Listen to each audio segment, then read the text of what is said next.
Good morning, students. How are you? Fine. Thank you. Today I am going to describe about democracy. It is your first chapter. India became independent of 15th August 1947. आपके book में जो नहीं है वह मैं बता रहा हूँ। आपको जान करके प्रसन्नता होगी, आपको जान करके खुशी होगी कि 15 अगस्त 1947 को फ्राइडे था, यानी शुक्रवार का दिन था 15 अगस्त 1947 को। तो भारत 15 अगस्त 1947 को आजादी पाया था। The day marked a glorious chapter in India's freedom movement. यह तिथि महत्वपूर्ण है भारत के स्वतंत्रता संग्राम में। The leaders of the freedom movement envisaged an India in which every Indian citizen would get political, social and economic equality। आजादी के दरमियान ही भारत का फ्रीडम फाइटर्स जो थे, आजादी की लड़ाई के समय में ही उन्होंने बार बार दोहराया था कि आजादी के बाद भारत के प्रत्येक नागरिक को पॉलिटिकल, सोशल और इकोनॉमिक स्वतंत्रता मिलेगी। आजादी के बाद ऐसा ही हुआ। भारत जब आजाद हुआ तो इसी तरह की स्वतंत्रता लोगों को मिली थी। Now I am going to describe about elements in a democracy। प्रजातंत्र में, प्रजातंत्र का दूसरा नाम आप अपने बुक में देखेंगे कि जनतंत्र है। प्रजा प्लस तंत्र दोनों के मिलने से एक वर्ड बना है प्रजातंत्र, यानी प्रजा का जो शासन हो प्रजातंत्र। दूसरा मैंने बताया है वर्ड जनतंत्र। जन का जो तंत्र हो, जन का जो शासन हो उसे जनतंत्र कहते हैं। तो elements in a democracy, democracy का कौन कौन से तत्व हैं इसके बारे में मैं डिस्क्राइब करने के लिए जा रहा हूं। The elements that make democracy popular are as follows. Rule of law and respect for rights. Rule of law जो संविधान के द्वारा, दो कॉन्स्टिट्यूशन के द्वारा जो नियम बनाया गया है उस रूल को आप रेस्पेक्ट कीजिए। In a democracy there is a rule of law and respect for rights. आपका जो राइट्स है, आपका जो अधिकार है उसका भी आप आदर करें, उसका भी आप पालन करें। यह मर्यादापूर्ण बातें हैं। All people are equal before the eyes of law and law protects from them equally। हर आदमी कानून की नजर में बराबर है। भारत का एवरी सिटीजन लॉ के दृष्टिकोण से बराबर है, इक्वल है। And law protect them equally. कानून उनकी पूर्ण रक्षा करेगा। People are guaranteed right to equality, think freely, express their opinion। Bharat के प्रत्येक नागरिक को संवैधानिक शब्द बोलने का अधिकार है। From association and protest against unpopular action of the government। संविधान के दायरे में ही वो सारी बातें करें जो क्षम्य है।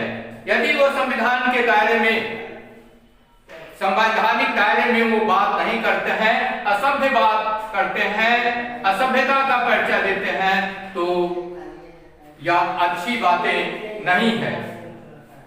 Judiciary acts A guarantee for the preservation of the rights. Bharat की जो न्यायपालिका है वह आपको हर तरह से संरक्षण देती है। Accommodation of diversity. It is our second point. आप नोट कर लें, accommodation of diversity. In any society people are bound to have diverse beliefs, faiths and opinions. मैंने अभी आपको बताया है कि भारत के हर नागरिक को अपना विचार व्यक्त करने का अधिकार है, लेकिन संवैधानिक दायरा से अलग यदि वह बात करता है तो यह विपरीत है, कानून से अलग है। India is a land of many religions. Bharat में अनेक धर्म के लोग रहते हैं, अनेक रिलीजन के मानने वाले लोग रहते हैं। India is a land of many religion, language, cultures. Bharat में अनेक भाषी लोग हैं, उनकी संस्कृति भी अलग है। आप 4-5 किलोमीटर के ही दायरे में देखिएगा तो लोगों की संस्कृति में थोड़ा सा अंतर आ जाता है। And believe the preference of one group may clash with that of the other, leading of the resentment। Bharat के सभी जाति के लोग, सभी जो धर्मावलंबी हैं, वो सब इक्वल हैं, सभी बराबर हैं कानून की नजरों में। However, democracy offers an opportunity to this diversity to seek together। पहले छुआछूत की प्रधानता थी, लेकिन अब कानून के द्वारा, भारत के संविधान के द्वारा हमें संवैधानिक अधिकार दिया गया है कि एक पंक्ति में बैठेंगे, एक साथ बैठेंगे, एक टेबल पर भोजन करेंगे। And sort out all contentious issues. Third, universal adult franchise in a democratic country. जितने भी प्रजातांत्रिक देश हैं, जितने भी डेमोक्रेटिक कंट्री हैं, लाइक इंडिया, भारत संसार का सबसे बड़ा प्रजातांत्रिक देश है, डेमोक्रेटिक कंट्री है। All the citizen who are have the age of 18 years have the right to vote. भारत के सभी लोगों को जिनकी आयु 18 इयर्स है, जो 18 इयर्स के हो चुके हैं, उनको मत देने का अधिकार है, उनको वोटिंग करने का अधिकार है। This right is given to all irrespective of their caste. किसी भी जाति के लोग क्यों नहीं हो, किसी भी नस्ल के लोग क्यों नहीं हो, उन्हें देने का अधिकार है। कास्ट और education, every citizen is allowed to vote. भारत के प्रत्येक नागरिक को वोट देने का अधिकार है, चाहे वह किसी भी वर्ग का क्यों नहीं हो। This is called universal adult franchise and is an essential aspect of all democracies.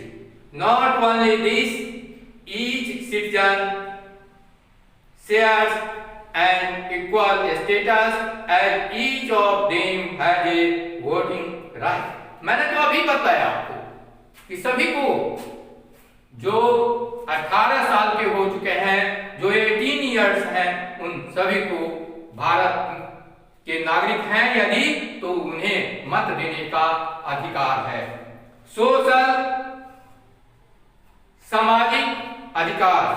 Our society has also been a prey to social and economic inequalities.